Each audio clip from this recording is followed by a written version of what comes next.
Assalamualaikum warahmatullahi wabarakatuh.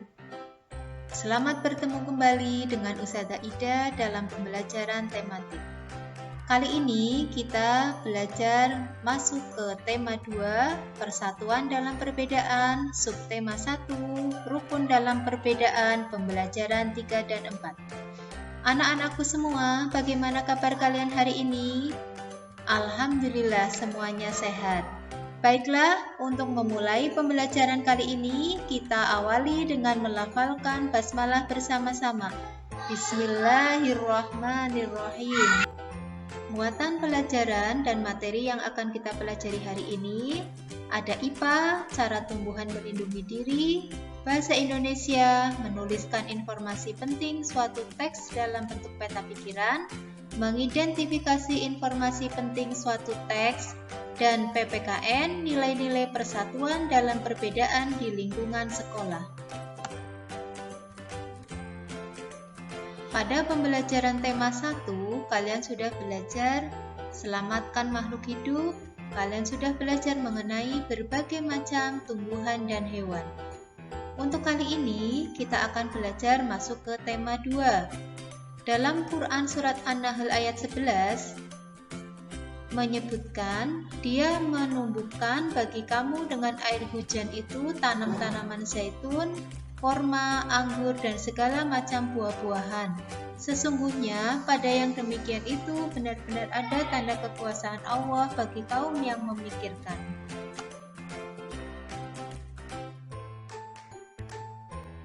Pada pembelajaran sebelumnya, kalian telah mempelajari jenis penyesuaian tumbuhan terhadap berbagai lingkungan.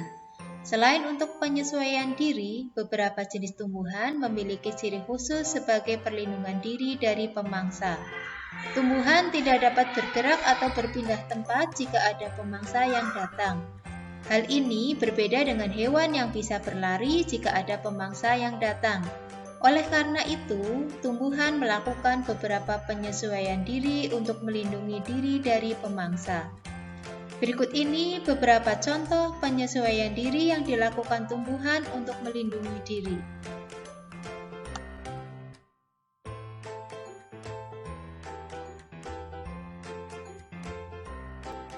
Kalian tahu bunga apakah ini? Ya, ini merupakan bunga mawar. Beberapa tumbuhan memiliki duri pada batang atau buah untuk melindungi diri dari pemangsa. Misalnya, ada tumbuhan mawar, bougainville, rotan, kaktus, salak, putri malu, dan durian. Ada pula tumbuhan yang memiliki duri pada buahnya, misalnya buah durian. Beberapa tumbuhan seperti bambu, jagung, terong, dan tebu memiliki rambut halus atau disebut gelubut di permukaan batang maupun daunnya. Apa fungsi rambut tersebut? Salah satu fungsi rambut halus tersebut adalah dapat menimbulkan rasa gatal bila disentuh oleh pemangsa. Salah satu cara tumbuhan melindungi diri adalah memiliki duri yang tajam. Contohnya pada tumbuhan nanas, lidah buaya, dan kaktus. Mereka memiliki daun yang tajam dan berduri di bagian tepinya. Hal ini juga bertujuan untuk melindungi diri dari pemangsa. Cara lain tumbuhan melindungi diri yaitu dengan menghasilkan getah. Contohnya pada tumbuhan karet, sawo, pepaya, mangga, patah tulang, dan nangka dapat menghasilkan getah jika tergores. Getah tersebut akan menempel pada tubuh hewan pemangsa sehingga hewan tersebut sulit bergerak. Pada beberapa tumbuhan, getahnya dapat menyebabkan perih pada kulit sehingga hewan-hewan tidak berani memakannya. Cara selanjutnya adalah tumbuhan bisa menghasilkan racun. Apa tumbuhan yang bisa menghasilkan racun? Contohnya adalah tumbuhan jarak dan kecubung. Buah jarak mengandung racun yang dapat mematikan bagi hewan yang memakannya. Sedangkan buah kecubung juga mengandung racun. Efek yang ditimbulkan jika dikonsumsi antara lain mual, muntah, sesak nafas, rasa gelisah, mulut terasa kaku, dan halusinasi. Maka hati-hati ya teman-teman, jangan sampai mengkonsumsi buah-buahan tersebut.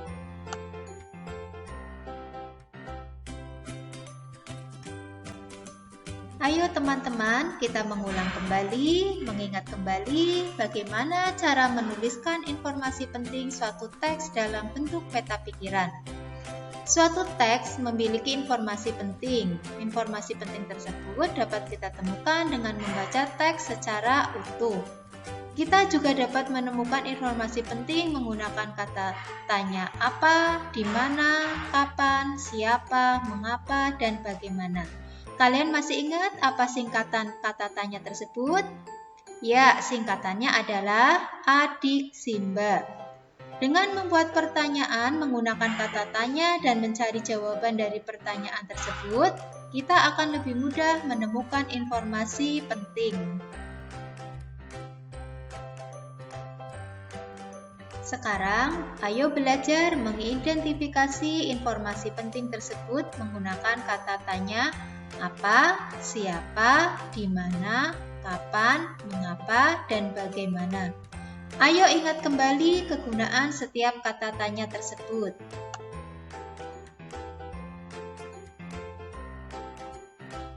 Baiklah, perhatikan contoh berikut ini.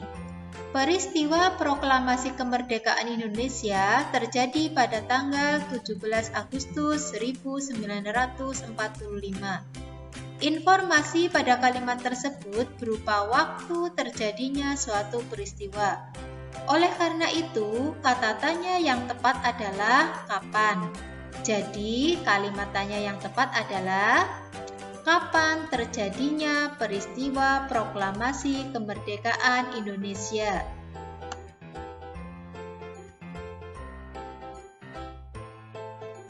Pada pembelajaran sebelumnya, kalian sudah belajar mengenai penerapan nilai-nilai Pancasila dalam kehidupan sehari-hari. Kali ini kita akan belajar mengenai nilai-nilai persatuan dalam perbedaan di lingkungan sekolah. Untuk menjaga semangat persatuan di tengah-tengah perbedaan yang ada, kita perlu memupuk sikap peduli, toleransi, dan mendahulukan kepentingan bersama. Contohnya, piket kelas bersama-sama membuat pekerjaan menjadi lebih ringan dan cepat selesai. Siapa yang di sekolah disiplin untuk melaksanakan piket kelas?